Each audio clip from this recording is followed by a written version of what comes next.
route vers la présidentielle, l'interview sur Radio Classique et Public Sénat.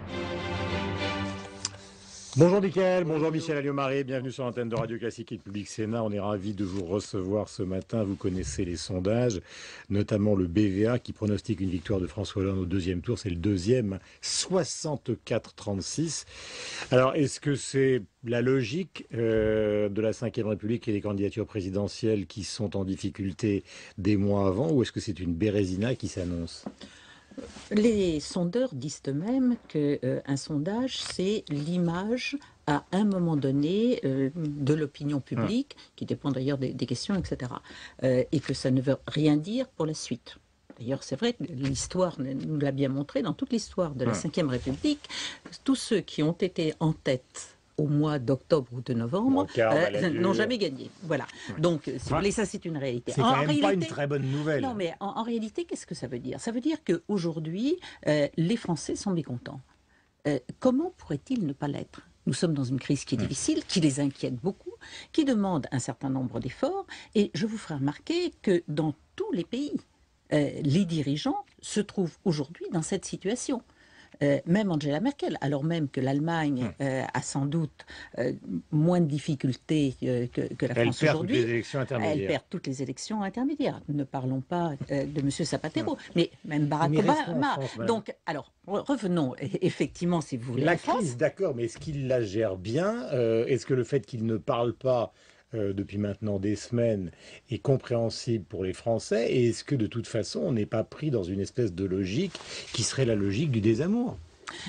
Je crois qu'il faut bien voir une chose, c'est que si nous parlons de l'élection présidentielle, elle aura lieu dans 6 mois, et dans 6 mois, la question qu'auront à se poser les Français, c'est moins est-ce que j'aime celui-ci, celle-là, ou est-ce que je ne l'aime pas, politique, hein, mais la véritable question qui sera posée à ce moment-là, c'est pour les 5 ans à venir, dans une période où nous aurons forcément des crises, quel est celui ou celle qui a le plus de courage, le plus d'énergie, le plus d'expérience, le plus d'autorité. Et pour moi, il est évident que c'est Nicolas Sarkozy. Bon, ceci dit, aujourd'hui, il est vrai que nous sommes dans une situation extrêmement difficile. Vous dites, pourquoi est-ce que le président ne parle pas ? Le président, aujourd'hui, il consacre, d'ailleurs de la même façon que le gouvernement, toute son énergie à essayer de trouver des solutions. À plusieurs reprises, nous avons frôlé la catastrophe au cours de ces derniers mois et au cours de ces dernières semaines. Et heureusement que nous avons un président qui a cette énergie, cette réactivité, cette détermination aussi pour essayer d'entraîner les autres. Parce qu'aujourd'hui, il n'y a pas, par rapport à cette crise financière, parce que c'est bien une crise financière, moyen de se sortir seul d'affaire. Madame Alliot-Marie, si on on entend Nicolas Sarkozy, vous voudriez peut-être aussi qu'il s'exprime davantage. Il y a à l'UMP en ce moment plusieurs task force autour de Nicolas Sarkozy qui se sont réunis, que ce soit Jean-François Copé, Brice Hortefeux, et on parle aussi d'Alain Juppé. Bref, est-ce que vous vous y retrouvez ? Est-ce que ça ne fait pas plusieurs différences ? Est-ce qu'on n'a pas un peu un mélange des genres en ce moment à l'UMP ? Non, je pense tout simplement que ça prouve que l'UMP a de nombreuses personnalités de qualité et qui sont décidées à s'engager pour aider Nicolas Sarkozy à gagner.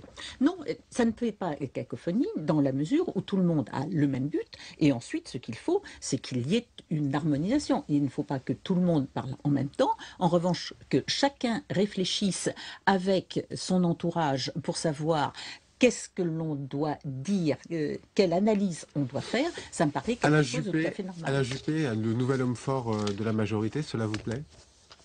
Mais attendez, moi je suis heureuse chaque fois qu'il y a des hommes forts ou des femmes fortes également supplémentaires dans la majorité. C'est évident. Nous représentons aujourd'hui une force réelle avec des talents de tous âges et extrêmement divers. Ça vaut beaucoup mieux que le contraire. Madame Alliot-Marie, vous êtes une personnalité politique d'expérience. On voit bien, et Mickaël essaye de le suggérer, on voit bien quand même qu'il y a des divisions. On voit bien que Copé ne s'entend pas très bien avec Fillon. Copé organise une convention, Fillon vient à la réunion de votre club. Enfin, pendant que vous faites le trait d'union entre les deux. Non, mais on voit bien quand même qu'il y a des différences de sensibilité, des différences d'ambition, comme ça a été le cas au Parti Socialiste entre Martine Aubry et François Hollande. Donc le nier, alors que c'est aux yeux de tout le monde, ça paraît comme Et c'est peut-être ça aussi l'un des aspects de la crise, c'est qu'à l'UMP, on est divisé derrière le président. Alors, vous venez de dire quelque chose de très intéressant. Vous dites, on est divisé derrière le président. Point d'interrogation. Je ne dirais pas divisé, je dirais divers. Encore une fois, nous avons la chance d'avoir des personnalités nombreuses. Des personnalités diverses, oui, c'est même le rôle de l'UMP. L'UMP a été créée pour ça. Je vous rappelle, j'étais la présidente du RPR et nous avons décidé de nous retrouver dans un même parti avec des gens qui ont des sensibilités différentes. Mais ce que je note, c'est le moment, mais que c'est le moment aujourd'hui.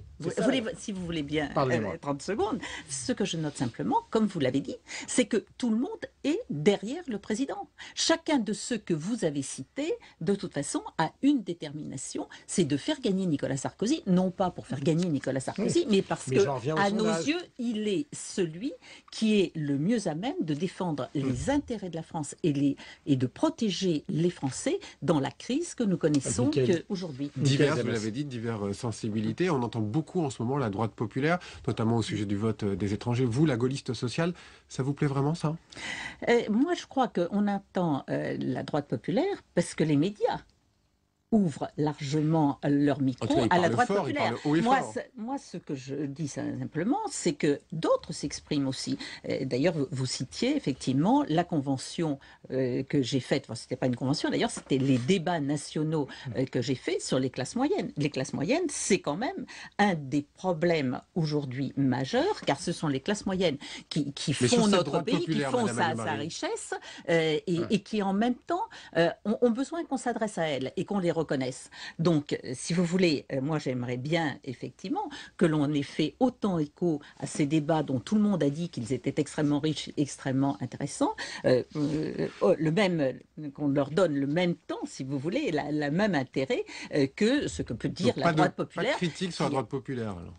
Écoutez, le problème n'est pas là. Que chacun exprime sa sensibilité, nous ne sommes pas là pour faire de la censure par rapport à ces sensibilités. Il est évident que certains des membres de la droite populaire ont, du fait de leur implantation, des problèmes spécifiques. Ils répondent à ces problèmes spécifiques en faisant des propositions spécifiques. Moi, je n'ai pas du tout les mêmes problèmes et je peux ne pas avoir la même sensibilité. Mais c'est aussi mon droit de ne pas avoir les mêmes réponses à un certain nombre de problèmes que des parlementaires qui sont dans la droite populaire. Madame Alliot-Marie, on comprend qu'il y ait une diversité, c'est effectivement historique, comme ça existe au Parti Socialiste, ça existe à l'UMP.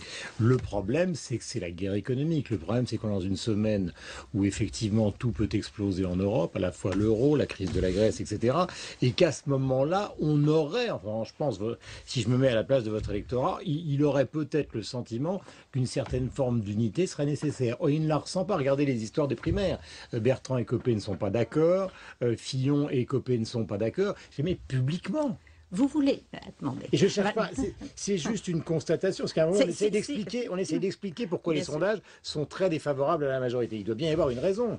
Oui, alors, il y a des raisons, mais je ne fais pas les mêmes que vous. Vous dites, les gens peuvent avoir un point de vue différent sur les primaires. Je pense que les Français, aujourd'hui, comme vous le dites, sont intéressés par les problématiques de la crise, beaucoup plus que par les problématiques de savoir comment on distingue son candidat ou pas son candidat.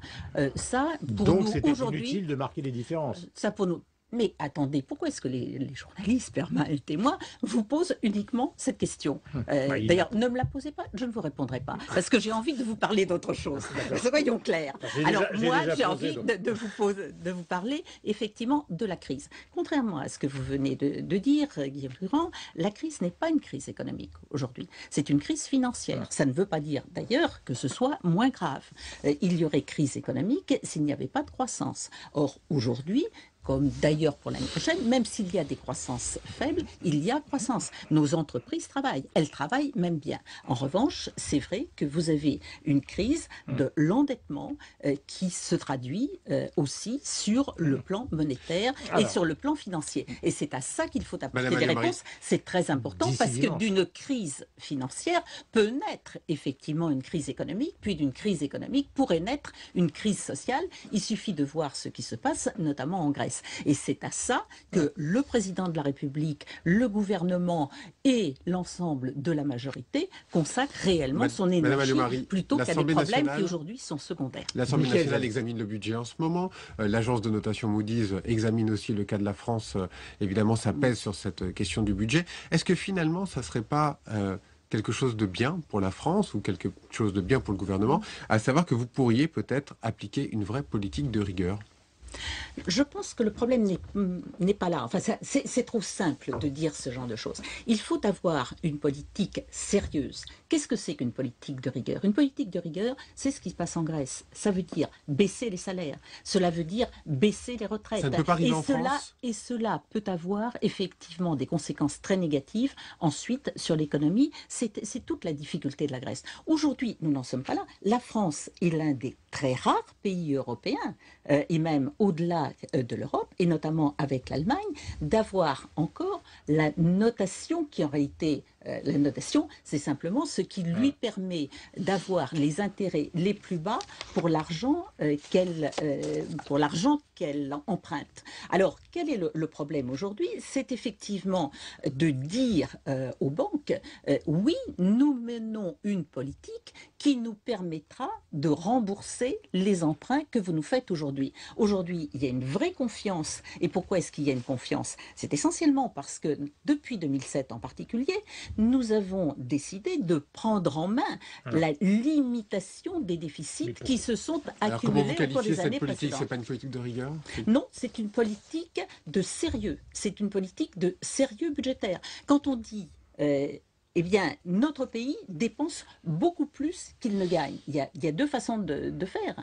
L'une des façons, c'est de dire il faut gagner davantage. C'est le développement d'une politique économique. C'est ce qui a été fait, par exemple, en matière de développement de la recherche, d'aide à la recherche, à l'enseignement supérieur, de suppression de la taxe professionnelle pour que les entreprises puissent continuer à se développer. Et puis, d'autre part, il faut dire, regardons un peu dans nos dépenses, quelles sont les dépenses que nous pouvons réduire. Et les dépenses que nous pouvons réduire, ce sont notamment les dépenses de l'État, parce qu'il est vrai qu'en France, le secteur public dépense beaucoup plus d'argent qu'un certain nombre de ses voisins, et c'est la raison pour laquelle... Supprimer encore des postes de fonctionnaires, par exemple? C'est la raison pour laquelle nous avons ce qu'on a appelé la RGPP depuis 2007, qui s'est traduite notamment, mais pas uniquement, par le non-remplacement d'un fonctionnaire sur deux, ce qui fait diminuer la masse, c'est-à-dire que ça représente à peu près 4 milliards d'euros.